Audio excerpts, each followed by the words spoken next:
नमस्कार, आप देख रहे हैं आईमा मीडिया। रूसी राष्ट्रपति व्लादिमीर पुतिन 5 दिसंबर को भारत आ रहे हैं। उनकी भारत यात्रा पर कई राष्ट्रों की निगाहें टिकी है। अमेरिका, यूरोपीय देश और चीन के लिए पुतिन का भारत प्रवास अत्यंत महत्वपूर्ण है। दरअसल पुतिन की यात्रा का मुख्य मुद्दा तो उसका तेल व्यापार है, जबकि दूसरा मुद्दा भारत को रूसी तेल पर छूट जारी रखने का प्रस्ताव और तीसरा मुद्दा रक्षा और ऊर्जा सहयोग पर विचार विमर्श है।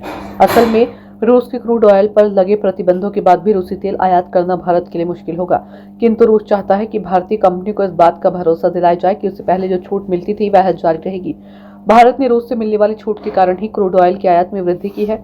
2021 में भारत का रूस से अपने कुल क्रूड ऑयल आयात का मात्र 3% था, जबकि ये आयात 2024 में 37% तक पहुंच गया। अक्टूबर 2025 में ये आयात 38% पहुंच गया, जो चीन 47% के बाद दुनिया का दूसरा सबसे बड़ा बाजार है। 2025 में रूस का सकल घरेलू उत्पाद यानी जीडीपी तक 1% से भी नीचे का अनुमान है, और अनुमान ये भी है कि महंगाई की दर 8% से भी ज्यादा है। रूस की अर्थव्यवस्था युद्ध के कारण लगे प्रतिबंध की वजह से चौपट हुई पड़ी है। रूस की तेल उद्योग की तरफ से दिया जाने वाला टैक्स वहां की कुल राजस्व का 40% होता है। मॉस्को इस बात को अच्छी तरह जानता भी है कि भारत जैसे खरीदार का विकल्प अभी रूस को मिलना मुश्किल है।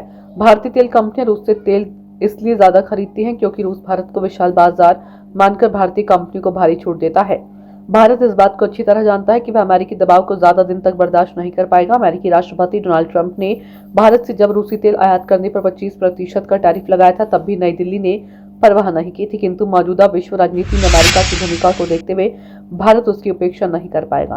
भारत विदेश मंत्रालय ने उस समय अमेरिकी अधिकारियों को टका सा जवाब देते हुए अमेरिका को सलाह दी कि रूस के तेल आयात पर प्रतिबंध तो लगा नहीं है, आखिर भारत को ही रूसी तेल आयात पर निशाना क्यों बनाया जा रहा है। अमेरिका को भारत की बात बुरी लगी, इसलिए उसने रूसी तेलों पर जब प्रतिबंध लगाया तो भारत के लिए जरूरी है कि वह अंतर्राष्ट्रीय राजनीति में फूंक कर कदम रखे। यही कारण है कि भारत को अपनी रूसी तेल आयात की मात्रा कम करनी ही पड़ेगी। यही कारण है कि रूसी नेता पुतिन भारत को इस बात की राजी करने का प्रयास करेंगे कि भारत जैसे देश को अमेरिका से डरने की जरूरत नहीं है। तेल आयात करने के मुद्दे के साथ साथ भारत रूस से गारंटी भी चाहता है कि रक्षा उपकरण भारत और रूस तैयार करते हैं, उन्हें किसी ऐसे देश को ना बेचा जाए जो किसी भी तरह पाकिस्तान के साथ संपर्क में हो। उदाहरण के लिए ब्रह्मोस को दोनों देशों ने विकसित किया है। कई देश ब्रह्मोस को चाहते हैं, जो किसी न किसी रूप में पाकिस्तान और चीन के प्रभाव में है, इसलिए जरूरी है कि ब्रह्मोस की बिक्री पर दोनों देशों की सहमति बने। कहने का सार तो यह है कि रूसी राष्ट्रपति पुतिन की भारत यात्रा दोनों देशों के लिए महत्वपूर्ण हो चुकी है। आईमा मीडिया को यदि आप यूट्यूब पर देख रहे हैं तो कृपया सब्सक्राइब कर लें। यदि सोशल मीडिया या फेसबुक पर देख रहे हैं तो फॉलो करें, और हाँ, कमेंट बॉक्स में हमें अपनी राय अवश्य दें।